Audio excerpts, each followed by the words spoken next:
there's more than one reason to celebrate.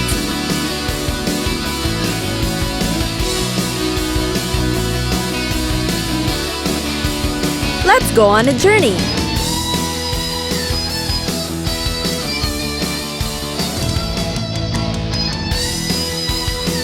And count the ways, as we take you to experience a different side of the world's cultures. Adventure awaits on Festivals of the World.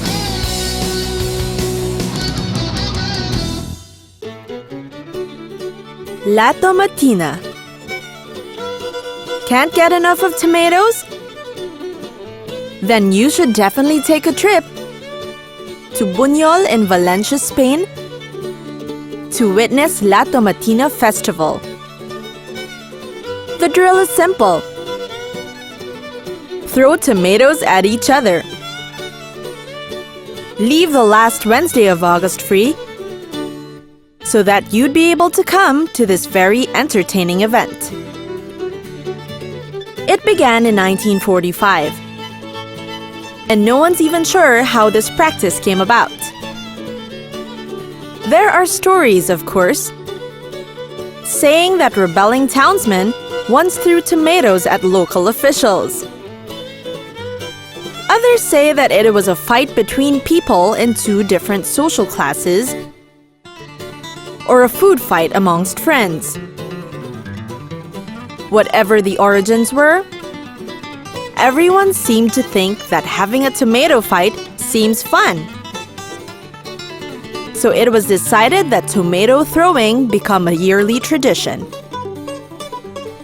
To prepare for this festival, 175 metric tons of ripe tomatoes are loaded into lorry trucks.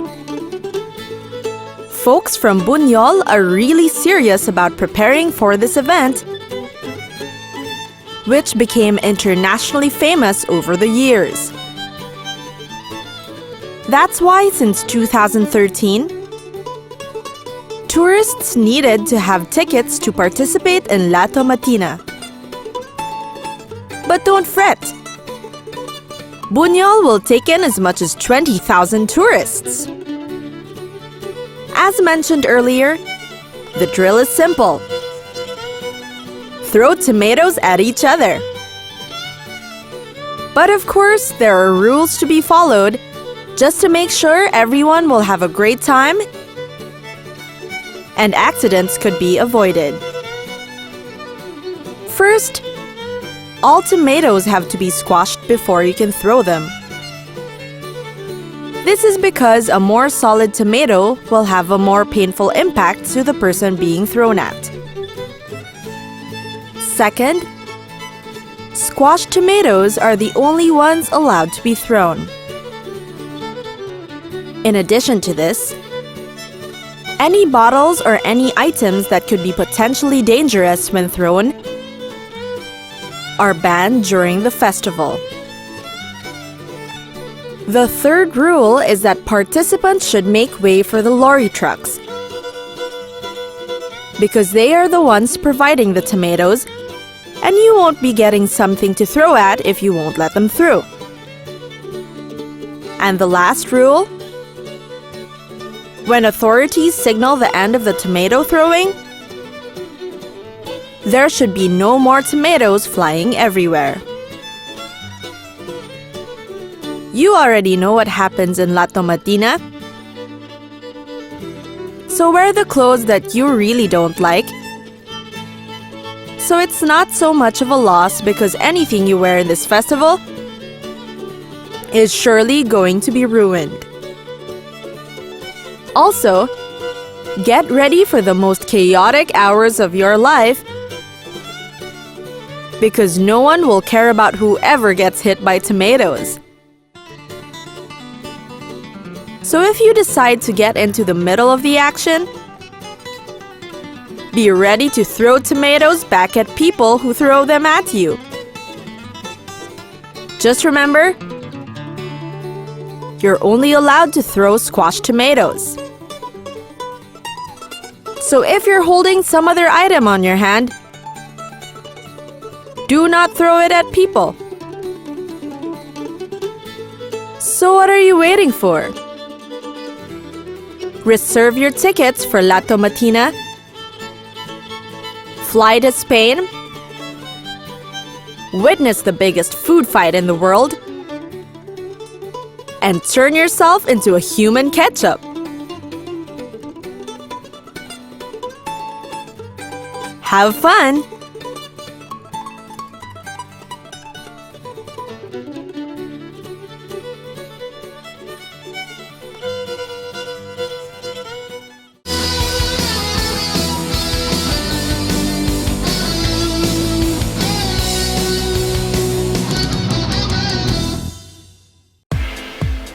Tomorrowland. Do you love electronic music?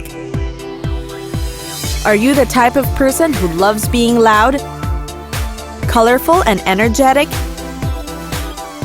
Then surely you'd want to attend Tomorrowland, an electronic music festival dedicated to people who live their lives to the fullest.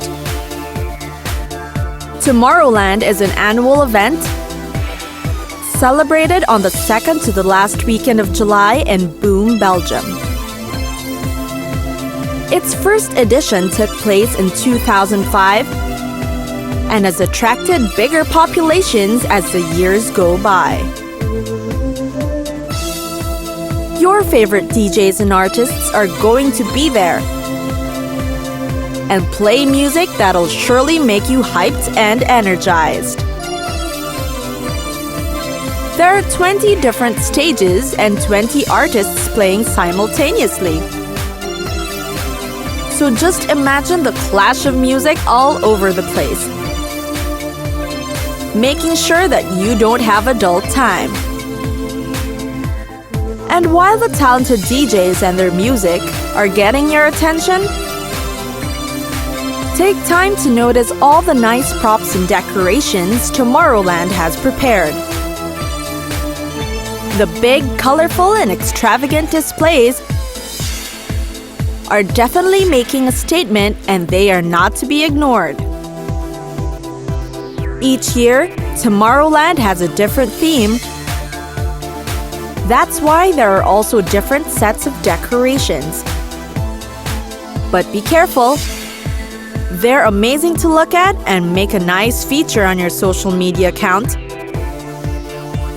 But Tomorrowland organizers forbid anyone to damage and tamper with these decorations. Tomorrowland doesn't use the usual paper tickets.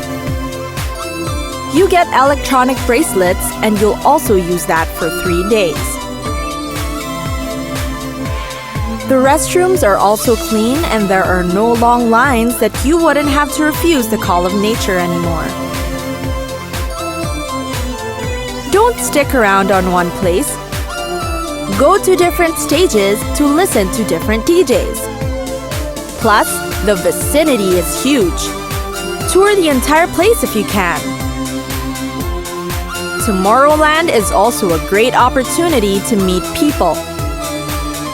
You'll be seeing the same people for 3 consecutive days, so it would be great if you made friends with some of them.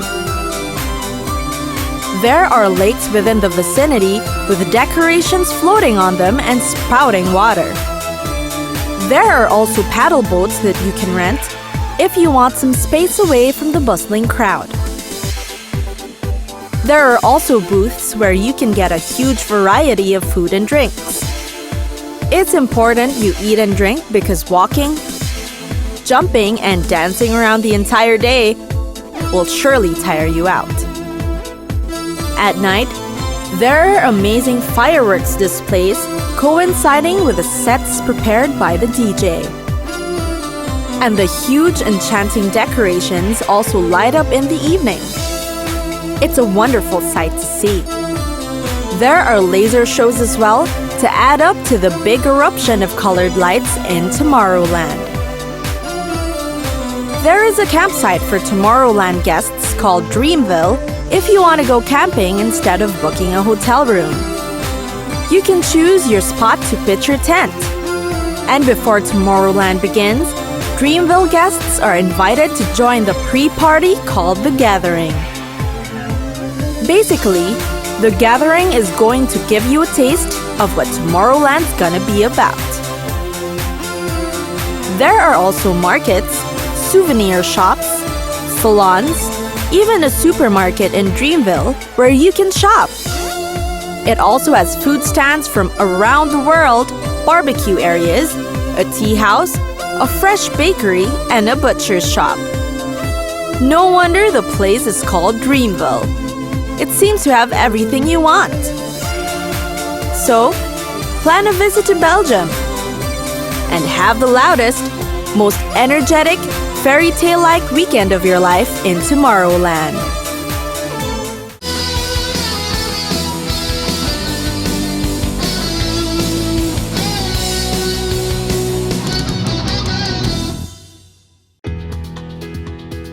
Mardi Gras. Venice, Rio de Janeiro, and other cities have their respective carnivals, but New Orleans has another term for it: Mardi Gras. Mardi Gras means Shrove Tuesday or sometimes Fat Tuesday. It is the day before Ash Wednesday, and it usually falls sometime in February or March, and it's the last day before the Lenten season. Which means it's also the last day to eat your favorite sweets and meat dishes and drink liquor, because no one's supposed to be eating them for the next 40 days. Even though Mardi Gras is just the day before Ash Wednesday, the celebration begins 3 weeks beforehand. The colors of purple, gold, and green are bursting everywhere in New Orleans during this period. Purple symbolizes justice. Gold represents power, and green signifies faith. These 3 colors were not chosen because of its nice combination. It was chosen by Rex, the king of Carnival who supervises the Mardi Gras.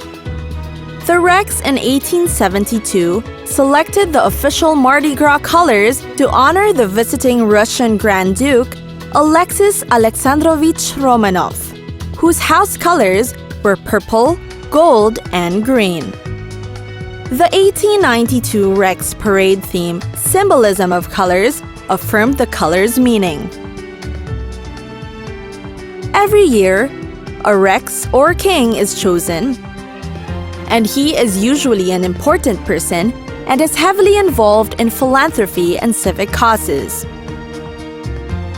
To accompany the Rex, a Queen of Carnival is also chosen, and their identities are revealed only before Mardi Gras Day. There are so many parades spread out in the 3-week celebration of Mardi Gras. There are about 5 to 6 parades in one day, and they go in different schedules and taking different routes. These parades are prepared by different crews.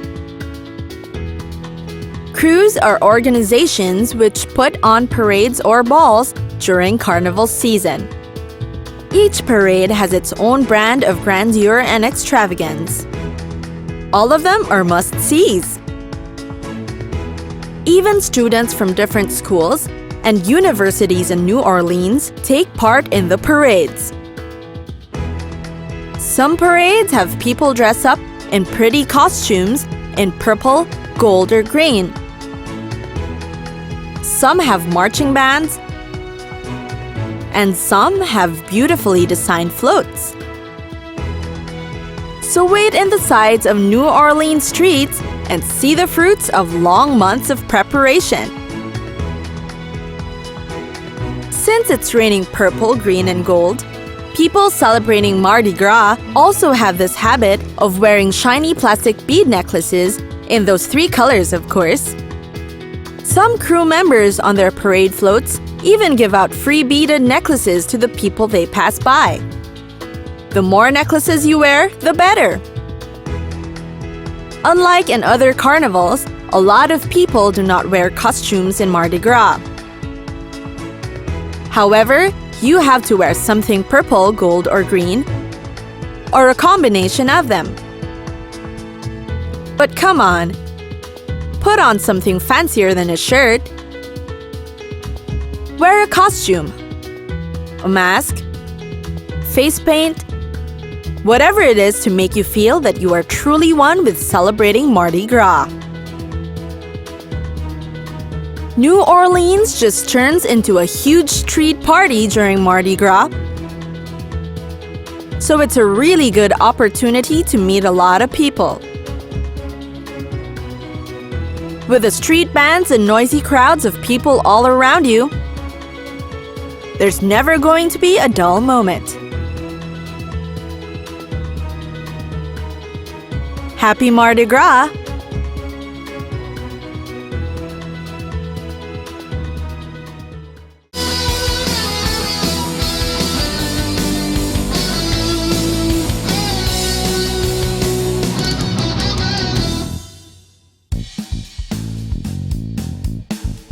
Glastonbury. For almost 50 years, the Glastonbury Festival of Contemporary Performing Arts has been greatly anticipated by many people. And why not? It's a crossover of a circus, a concert, a fairy tale land, and a party which offers loads of activities for all ages. Plus, some of the biggest names in music are invited to perform. And the best part is, you can enjoy all these for 5 unforgettable days.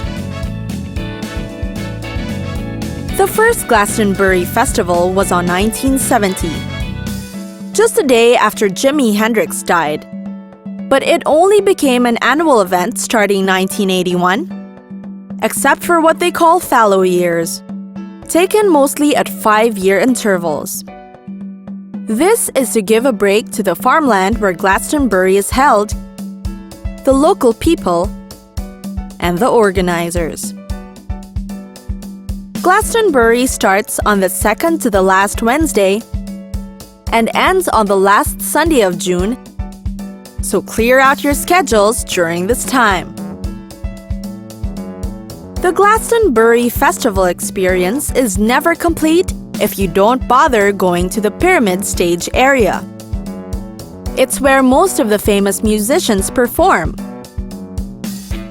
It's also the most iconic stage area in the festival, with its silver gray color and its combination of a shape of an Egyptian pyramid and a huge tent. But if you really want a very obvious proof that you attended Glastonbury, you could take a photo in front of the huge multicolored letters spelling out the festival's name. Whether you're accompanying a child on this festival, or you just feel like doing children's activities, Glastonbury's the event for you. There's Kids Field, wherein every tent or stall is dedicated for children. There are art and music workshops, puppet and magic shows, and dance performances. You can also find more physical activities like rock climbing and Kids Field. It's definitely paradise for kids and kids at heart. If there's a place for kids, there's also a place for the grown-ups. Glastonbury has theater and circus, and their shows are held in the circus tents that can be found within the vicinity. If you're more of a nature lover, it's not a problem because the venue is standing on farmlands. There's a huge green space within the festival's gates where you could just relax and enjoy the sunshine. The organizers of the festival advises its guests to bring Wellington boots because the place can get very muddy. But mud is nothing to worry about. There's so many things that you can enjoy in Glastonbury. You get to go camping, It's a great time to have fun,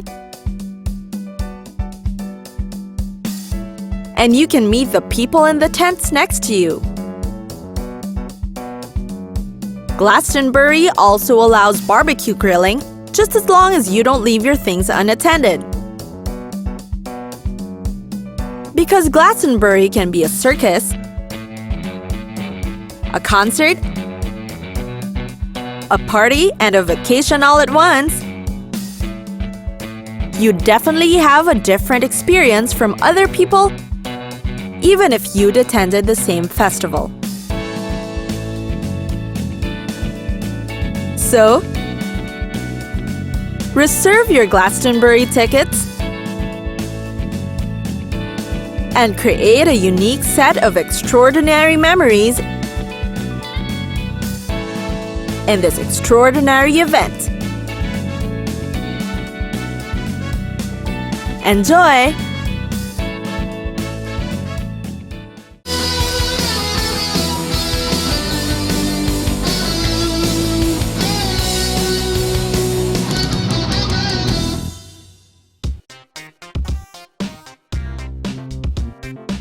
Stay hydrated. Festivals are one of the most exciting things to look forward to, and most of them are celebrated in the great outdoors. The noise, the energy, and the excitement are surely going to take a lot away from you, and it would be a letdown if you missed a part of the festivities just because you got too tired to carry on. So how to beat the heat and exhaustion? Drink lots of water and grab something to bite. Food and drinks are never absent during a festival.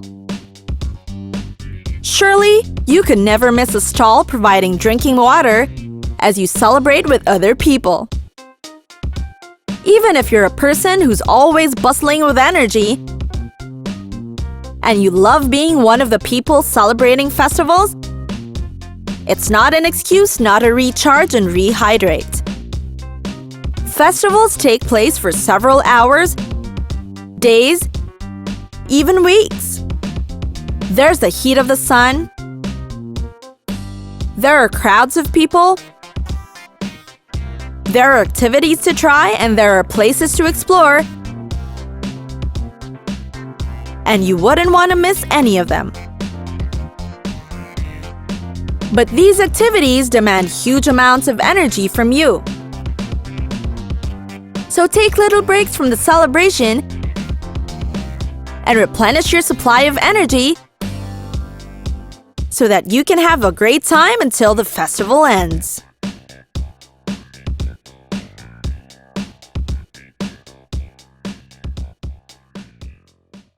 The celebration ends here, but the fun is not over. And we still have more festivities to look forward to. So recharge your energy and get ready for another adventure. We'll see you again on Festivals of the World.